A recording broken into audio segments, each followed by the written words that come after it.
GQ. Hello, everybody. Before we start with today's cylinder head, I just want to say, if you own one of the older Dodge Durangos and it says RT on the side, you do not have RT cylinder heads. These are RT cylinder heads. First, you need the actual RT embossed here, and on the far side, it's going to say Mopar. These heads are a bolt-on improvement over the stockers. They offer a percentage flow higher. Some of you regular Mopar guys can look that up. I just can't think of it at the moment. But what we're going to do is take a little look at it. Charlie gave it a flow bench run, and let's get into it.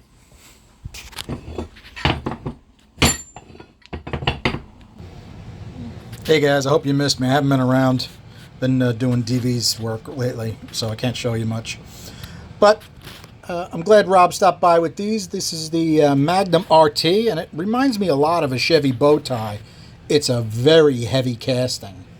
I mean, if you can take a look at how thick the deck is, factory, right? It's got to weigh 60 plus pounds. So all we did is we scraped some of the carbon off of it. These heads in particular, the guides are a little worn. Probably get away with it if Rob wanted to buy a new set of valves, we could probably get away with it. Overall, they're really nice. To me, it's hard to see, but to me it looks like it may have an exhaust insert. I don't think it has an intake insert. And I don't think these are plagued with the cracking problem that the standard Magnum has, because it's probably a lot thicker. As you can see, they come... Actually, this head, I think, comes in two different sizes. I think it comes with the standard Magnum size valves and 202 1.625s. This is the 202 setup. So all I did is I cleaned off the carbon on these. They don't have a back cut. It looks like a pretty nice valve, actually. But they do have some wear on them.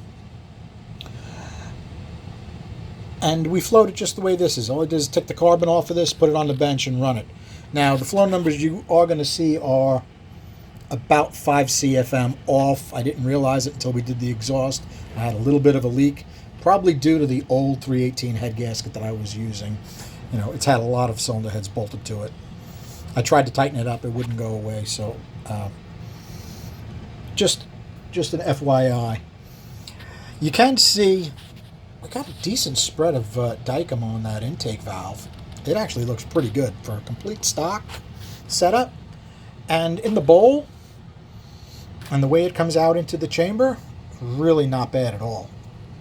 Okay? In fact, I like these quite a bit more than the stock Magnums. Now, of course, stock Magnums are a dime a dozen. These are kind of rare. I have no doubt these will make really nice power with some good porting action. All right, Rob, tell me about the valve train mounting and so forth on these. Well, this comes from like the AMC cam, and if you also notice that the head, the mounting area inside the head here, you got this over here? Yeah, this part here where it bolts in. On the Magnum, on the inside, the stock Magnums create this big box, and then this part of the chamber just kind of like runs in. It creates a very odd type of blockage up high on the port. Charlie worked around and got some great numbers, but on this, you can see the port is much more generous and large. The push rod pinch over here is reduced, and you don't have that funny like block that just hung down in the middle of the port. It really helps clear it up and help that flow path out a lot. It's definitely an improved design. There's no question about it.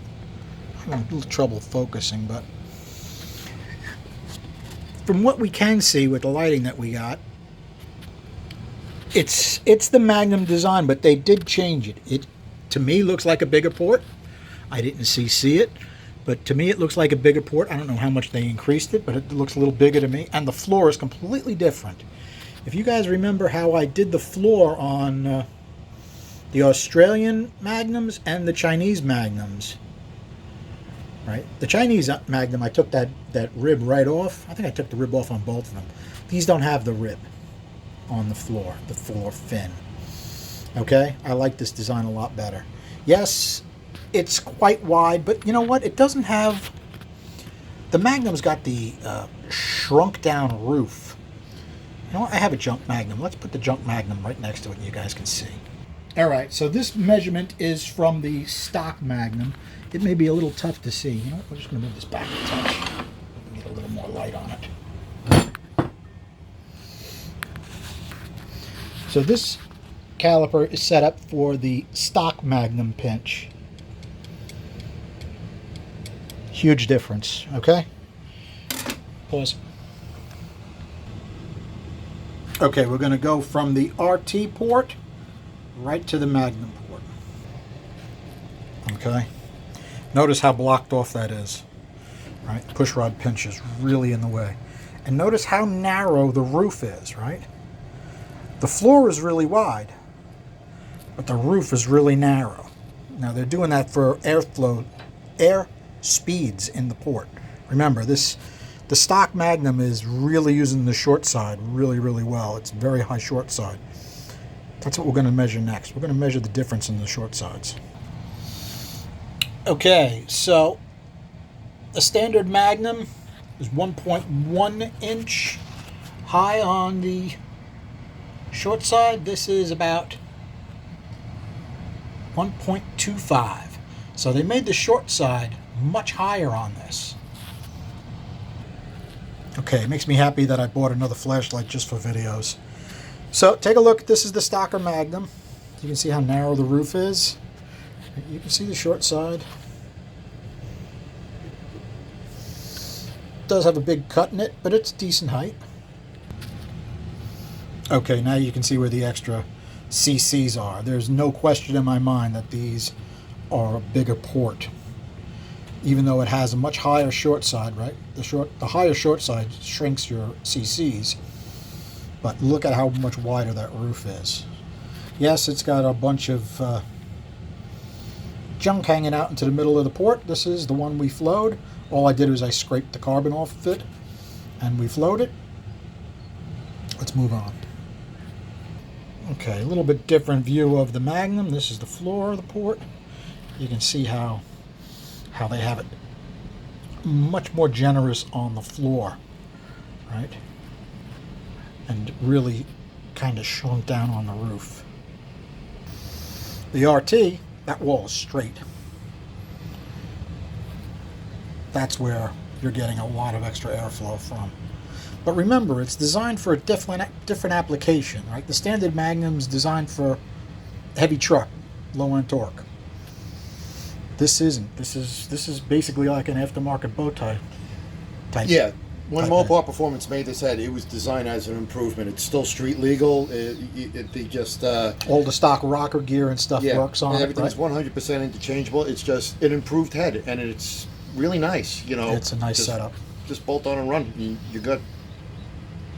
And just a reminder of the worked up junk port that I did, which actually turned out quite well. This port flowed pretty darn good. You'd have to check one of my older videos, but that was a big improvement over the stocker. I'm not sure how well it shows up, but that's got a floor fin on it. The modified one I did, I took that floor fin out, and they got better numbers. Okay, the rusty stock Magnum and the RT, noticeably different. It really will not take a lot to clean these heads up and make them really good. In fact, I don't think they would need a lot of development work to make a killer street piece. We're going to take a look at a couple things on the chamber that I noticed are different. They're basically the same design, but they're a little more refined in some spots than others. This edge right here, you can see where they took a little piece out to deshroud this exhaust valve, and then we have a little piece. That's not there on the RT. Let's take a look. Okay, basically the same setup, but this is better. You can see how this follows the chamber, the head gasket size pretty darn well. Now this does have more of a lip right here. I'm not completely thrilled about how they did this plug boss here, because there's not a lot of metal there. See how thin that is? So you could change the shape of this and round this in a little bit, but it's still going to have a decent sized boss in the way there. Not the end of the world, but this lip is quite big. This has got a very good sized lip here. Just by doing some work in the chamber, you're going to pick up quite a few CFM. Okay, quick look at the stock Magnum exhaust port. Right, the boss is quite big. Yeah, it's got some. This had some issues, so that exhaust seat's quite, settled into the head. It's recessed from wear. But you can see the really sharp angles in there and the basic shape of the port. This is basically night and day. All right, they changed the whole shape of the bowl. It's actually very similar to a W2, except the outlet port is rectangular. They did a nice job on the valve job. They did a nice radius off the valve job. It's really nice. It basically needs a cleanup and you're good to go. Okay, this is the stock Magnum end port. It's almost rectangular, except it has that lip on the bottom. The other ones have lips on both sides, right? The mirror image. And the RT is a little bit taller and completely rectangular with a much nicer shape. They both have really nice short sides. Let's take a look at the short sides. You're on. All right. One of the things about the Magnum RT head is that they bolstered the area here and here all the way on down the head. These reinforcement trusses will help prevent cracking. Now, in the earlier W2s, they look like this stock Magnum. They have a problem of cracking here. A lot of guys are very upset in the early days. They would crack here when bolting their W2s down, and it basically kind of kills the head for a long time until you have it repaired or replaced. The trusses here help prevent this. It adds a lot of strength and rigidity. Not as much worry. As always, make sure that little dowel in the block is not sticking up too high, and or the clearance in the cylinder head underneath where that dowel goes has clearance. After that, you're good. These are very, very strong and should be very, very durable. Excellent. Thank you. All right. Quick, take a look at the short side on this exhaust, right? They did a nice job on the Magnum exhaust. They fixed the LA issue, right, where it's bent the wrong way.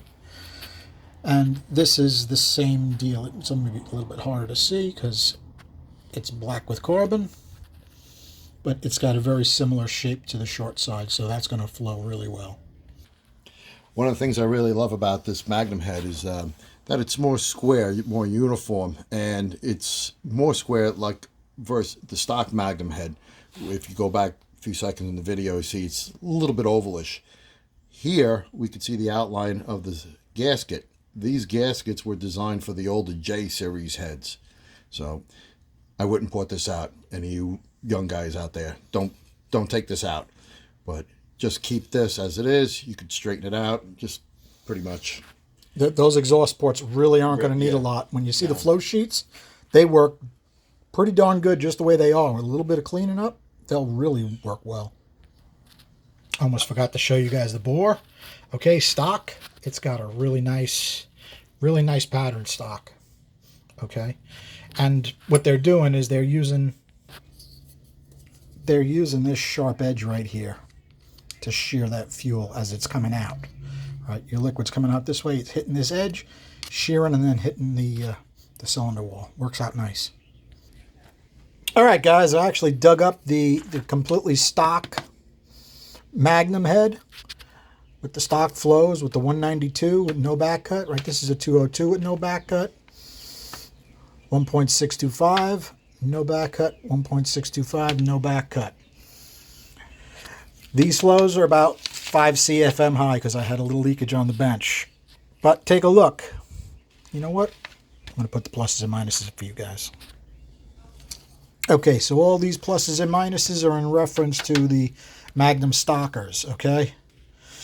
Plus, everywhere, okay? At like 500, you go from 239 to 208. Remember, this is good for a completely stock cylinder head with a smaller valve. But this is bow tie, Chevy bow tie area. A stock Chevy bow tie puts right around 230, 235 on the intake. And pretty close on the exhaust, actually. Let's take a look at the swirl. Now, it's a different design port, so it basically has all minuses except for 1 point. It has a little bit less swirl. It still has more than enough to get the job done. Okay? Right around where you're going to run the street cam, let's say 550 or so, you got plenty. Also like this. Okay, the exhaust port, basically no comparison, right? Pluses all across the board. Now remember, these are probably 5 CFM higher. Do you remember what I guessed that the exhaust port would flow just by looking at it? You said 180 plus. 185, when we right? first looked at it. And what did I say the intake would flow? 230, 235. So I was pretty close. I knew they would be real close to Chevy bow tie stuff. And you put a pipe on it, remember, bone stock dirty with junk in the port still. Not bad at all, guys. Not bad at all. It's a nice head. For an as. Okay, someone's going to ask why'd I use pink pen? Because some guys like pink pen, okay? It's all right. I don't mind. Well, it is easy to see. Listen, at this house, you got to take whatever you can find. No doubt. Take a look at our air speeds, right? Stock Magnum. These pluses and minuses are in reference to that. Okay? Remember, the pinch is much bigger. And it's faster up and down, a little bit lower in the middle. Take a look at our roof speeds. Plus, minus. Short side radius. Plus, plus, plus. Remember, we have a higher short side radius on the RT head. As far as our exhaust, this was our stock Magnum exhaust speeds. Take a look at how much better this is, right? Plus, plus, minus, plus, plus, plus, plus equals minus.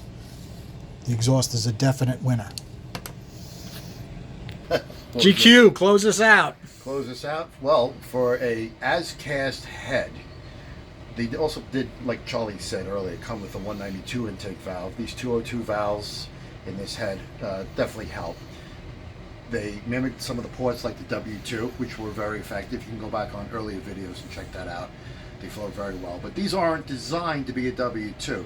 This is designed to be a head, bolt-on performance, and still pass emissions. And remember, this has to be hardy, but not like that race head gray, because, well, you know, you have Uncle Sam looking at emissions and what are you doing with this head and how does it work, and you know, they test the crap out of these things before they can release them. It has to be a serviceable head for as long as the stock one does, but it's nice because the revised ports, the strengthening truss, makes for an excellent long-term durable head that's going to, you know, potentially add quite a bit of performance. We didn't say anything about the casting number. Does it have a casting number so guys can find out what it is? Yeah, that's a real good question. We're going to pause. My head, I don't We're going know. to pause. Let's find out. All right, guys. Looks like 140 last 3 numbers to me. Okay, part 2. In addition, the valve stems are small. They're 8 millimeter. It's a pretty nice valve. The hard thing about these heads is they didn't really sell a ton of them. These are hard to find. I got these on a trade. They're worth looking for, I'll tell you right now. Yeah, I think so. I think absolutely. They're worth looking for. Remember, it doesn't need all the fancy valve train stuff that the W2s need. Right, and it's nice because the Magnum has a 1.6 rocker. You know, there's a couple drawbacks with the Magnum with like the availability of intake manifolds. Other guys will take the head and re-drill it for an LA. It's a lot of work. It's tedious, but for an iron head, these are definitely worth it. You can get very close to a W2 performance. Not quite there, but it's a quite capable head. I've heard some big numbers on porting. I will not be porting these anytime soon, but when I do, check back because, yeah, I'm going there. All right. Thanks, GQ. You're Have a good night, guys.